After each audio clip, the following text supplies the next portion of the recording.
In the last 6 months, we've purchased upwards of 15 condo units for our condo buyers. And every time I purchase a unit from one of my condo buyers, I obviously take a look at the comparables dating all the way back to 2022 and 2021. And time again, the gap, the sales comparables from only 3-4 years ago to today are coming in higher and higher. Prices some units were purchased at only 3-4 years ago compared to those same exact units selling today are astounding. And unfortunately, these sellers are taking a loss, but when I'm representing the buyers, it's a zero-sum game, and that is an opportunity for us. So in today's video, I'm going to highlight some units that sold for much higher in 2021, 2022, 2023, 2024, and have resold that same exact unit, resold within that span of 4 years for a much lower price. Listen, I'm not going to make any two bones about it. This is a lazy video about look how much these units have lost, but hopefully that grabs your attention and gets you into this video, and I can actually inform you and educate you on different areas, different buildings, and give you something a little bit more of substance and depth. So without further ado, let's start. For example, this unit in 15 Greenview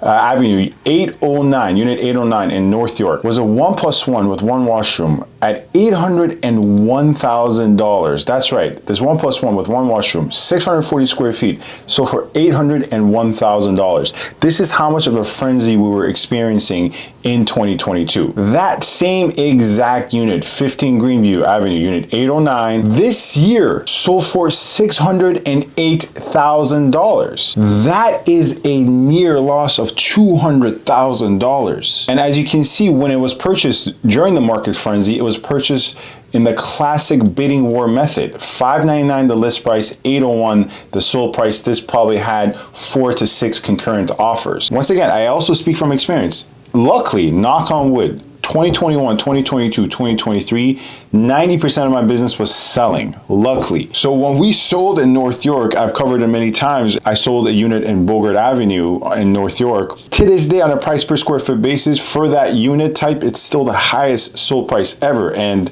we sold it for an absurd amount on a offer night with 4 or 5 offers. But to be fair, not all losses are as bad as that one. Let's take a look at a moderate loss. Let's take a look at this unit in 44 St. Joseph, unit 1714. Sold for $1,055,000. It's a 1,000+ square feet unit, 2 washrooms, 2 bedrooms. Just to show you, the unit, it's definitely spacious, quite functional. I like 44 St. Joseph. In recent actually months or in the last year, I think it has actually gone higher on my list compared to the 1001 Bay Street building across the street. There was a time where I actually preferred 1001 Bay over 44 St. Joseph, but 44 St. Joseph in recent, once again, immediate history has done things better. So I like the building. It's a good end user option. Not much in terms of resale upside, a little bit, but not anything crazy. And some units have really good views of this church across the street. Location is fantastic. The concierge really has full service. It's not for everyone, but it's a pretty good build. However, back to the loss in question. Once again, sold for $1,055,000, and the same exact unit 1714, last year in 2024, sold for $1,030,000. And as you can see, they actually did work inside the unit. So they renovated a lot, replaced the appliances, did the hardwood, did a fresh coat of paint, and all of that, I guess, limited the loss to just $25,000. Still a $25,000 loss, and probably a loss all in all, given the money spent in renovating the property, but on the price tag, it's not as absurd as $200,000. That's why anytime in the past year to 2-3 years where clients have come to me and asked from an investor's perspective, especially flipping, I've told them I'm not the realtor for them. Frankly, I think as a agent who represents buyers, I do probably like 15 things amazingly well. But one of the things I don't pretend to do well out of the 15 things is help you time the market perfectly. That is not my main bread and butter. But I know enough to know that it can go horribly wrong. And that's why I've advised against flips, especially for condos. Houses are a different story. Another pretty big loss here, 88 Sheppard Avenue East, unit 1011, sold for $630,000. It only spent 13 days on market. Once again, this was very symptomatic of the 2021 market leading up to the peak of 2022, but 2021 was also pretty hot as well relative to now, especially. So $630,000. This unit, in terms of square footage, is most certainly in the low to mid 500s. So it definitely sold for above $1,000 per square foot. Well, in this case, we don't have the exact unit that sold again, but we have an exact replica unit, another 11 unit, and it's in more recent time. Here we have the sale of 1101 as opposed to 1001, just the same exact floor plan, one floor above, sold for $450,000. Granted, it didn't have parking, so there's certain adjustments we have to make, but certainly the value of parking is not $180,000, and this sale came in around $180,000 less than its exact replica floor plan, one story below. Another example, the Boers Drive, unit 406, this 2+1, 2 washroom, sold for $854,000. Once again, common theme here. It was listed at a offer night price, $699, and they bet up the price, right? Let's take a look at the unit itself. With regards to the Boers buildings, there's several. There's 1, there's 10, there's 55, there's several in there. It kind of has like an office park feel to it, this entire kind of vicinity of these condos, but the units themselves are very cookie cutter. That's not even to say in a bad sense. It's just the buildings and the units are cookie cutter. You don't have much character. Even back then, they still purchased this for less than $1,000 per square foot. So there's affordable options there. It's not really a walkable area though. It doesn't have really a sense of community in my professional opinion. It's a little bit more detached. Feels a little bit astroturfy, right? It doesn't really have any character. Not to say, once again, that's bad. You can get affordable properties in these buildings. But for my client, when we viewed units in the Boers, we just were better off going to 525 Wilson or 550 Wilson Avenue nearby.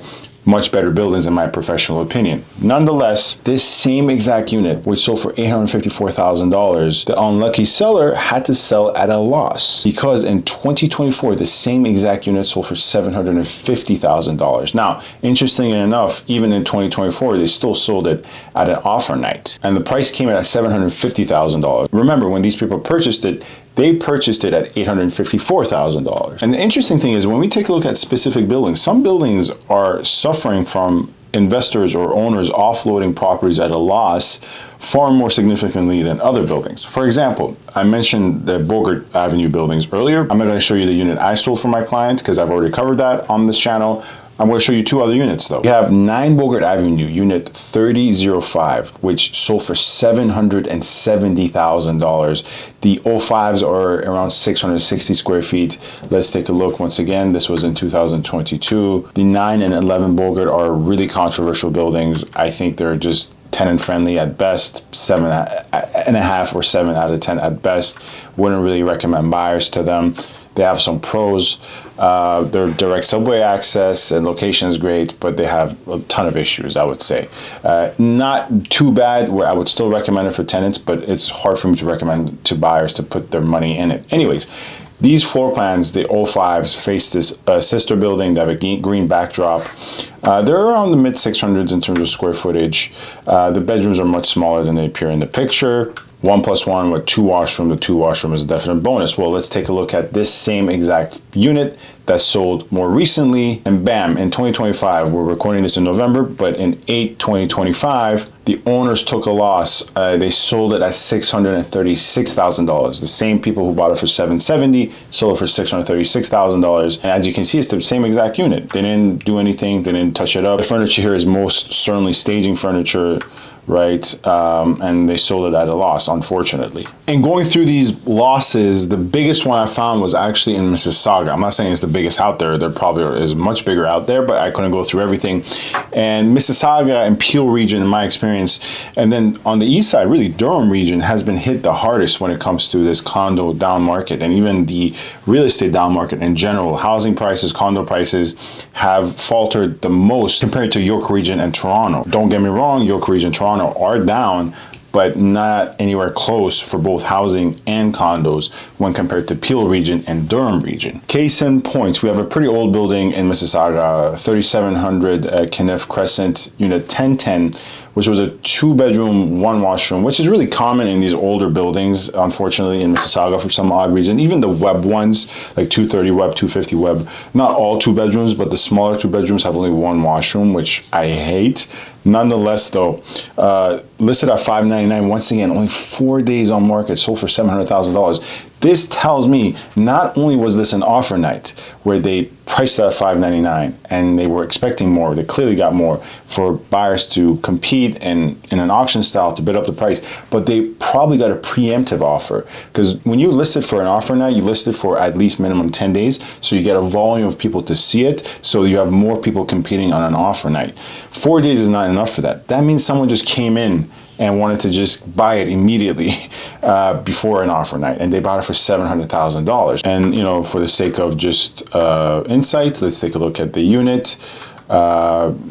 Renovated unit, a little bit tacky on the renovations, I would say. Like, these types of renovations on a condo don't show well unless you have like a 2,000 square feet condo. I'm sorry, folks, but there's a style for a home and there's a style for a condo. For condos, these just come across a bit tacky. And you can see it, the floor plans are not the best, not a lot of windows. This building has very small windows. That's one of the complaints I have against it, actually. Yeah, sold for $700,000 in 2022. Well, guess what? Just last year in 2024, sold for $470,000. The same exact unit. Once again, the unfortunate seller in this case took, well, what's 470 minus 700? That is a $230,000 loss. It's truly unfortunate. And I don't want to seem I'm coming from a elevated place, like I'm holier than thou. I'm not any better than anyone. The reason I'm not looking at a 300K loss for myself or for a client is, frankly, in all humbleness, sheer luck, right? So I'm not doing this as a way of saying, look at these dummies. It's just a nature of, I guess, being human, right? When the market is hot, it's going up, people jump in. Now, I would like to believe I would have a little bit more reservations and advise a little bit better than, you know, the realtors that were advising in these cases, but I'm not perfect either. Point here is the losses are astounding when I'm looking at it from a buyer's perspective in today's market, because when we're looking at units to put an offer on, I'm doing the homework, I'm presenting the numbers, I'm presenting the facts to the clients. And in a lot of cases, the units we're purchasing right now are much less than, you know, what they were when the sellers bought them originally. Perhaps I'll do a different video where I'll go through the units we've actually purchased and how much they're less than their comparables many years back. But anyways, if you found this information informative, please subscribe. Or for any buying, selling, leasing inquiries, you already know what to do. Get in touch with me. My link is in the bio. As I always say, no one knows the Toronto condo market better than I do. This is where I'm no longer humble. I know buildings inside and out like no one else. I'm quite confident in that. So for any buying, selling, leasing inquiries, don't be shy. The link is there. Get in touch.